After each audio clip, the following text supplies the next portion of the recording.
நண்பர்களே, மலரட்டும் புன்சிரிப்பு வாழ்க வையகம்.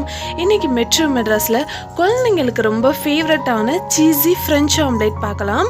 இந்த ஃப்ரெஞ்ச் ஆம்லேட் செய்கிறதுக்கு நிறைய காய்கறிகள்லாம் சேர்க்கணும். காய்கறி எனக்கு பிடிக்காது, எனக்கு ஃப்ரெஞ்ச் ஆம்லேட் மட்டும் கொடுங்க, காயெல்லாம் எடுத்துருங்கம்மா.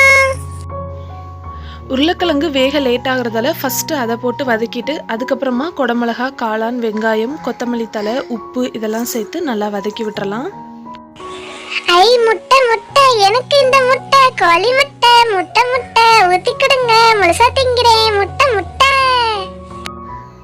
கிண்ணத்தில் 2 முட்டையோட உப்பு சேர்த்து வதக்கி வச்சிருக்கக்கூடிய காய்கறிகளை சேர்த்து நல்லா கலந்துக்கலாம். என்னம்மா கலக்குறீங்க?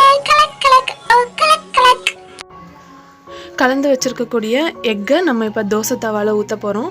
ஸோ நம்ம வீட்டில் செய்கிற ரெகுலர் ஆம்லெட் மாதிரியே ஊற்றிட்டு மஷ்ரூம் பீசஸை மட்டும் தனியாக எடுத்து வச்சுருக்கேன்.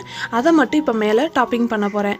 அப்போ தான் குழந்தைங்க இந்த பெரிய பெரிய பீசஸாக இருக்க மஷ்ரூமை எடுத்து போட்டுட்டு சாப்பிட்ருவாங்க. ஸோ அதை நம்ம ஒரு சின்ன ட்ரிக்கை ஃபாலோ பண்ணி அந்த மஷ்ரூம் வெளியே தெரியாத அளவுக்கு நல்லா பைண்ட் பண்ண போகிறோம். சீஸை அப்படியே வச்சா கூட இந்த ஃப்ரெஞ்ச் ஆம்லேட் நல்லாயிருக்கும். பட் மஷ்ரூம் தெரியாத அளவுக்கு சின்ன சின்ன பீசஸாக கட் பண்ணி அந்த மஷ்ரூமை மறைக்கிற மாதிரி இந்த சீஸை வச்சிட்டோம் அப்படின்னா குழந்தைங்க அந்த மஷ்ரூமை செப்பரேட்டாக எடுத்து தூக்கி போட முடியாது. சீஸோட அந்த சூப்பரான டேஸ்ட் அதில் பிளெண்ட் ஆகிருக்கிறதால அப்படியே சாப்பிட்ருவாங்க. ஃபைனலாக பெப்பரும் கொத்தமல்லியும் தூவி நம்ம சர்வ் பண்ணிடலாம். ரொம்ப டேஸ்டியான ஹெல்த்தியான இந்த ஃப்ரெஞ்ச் மஷ்ரூம் சீஸி ஆம்லேட்டை ட்ரை பண்ணி பார்த்துட்டு உங்கள் கமெண்ட்ஸ் என்னன்னு சொல்லுங்கள். இன்னொரு சூப்பரான வீடியோவில் பார்க்கலாம். Stay tuned.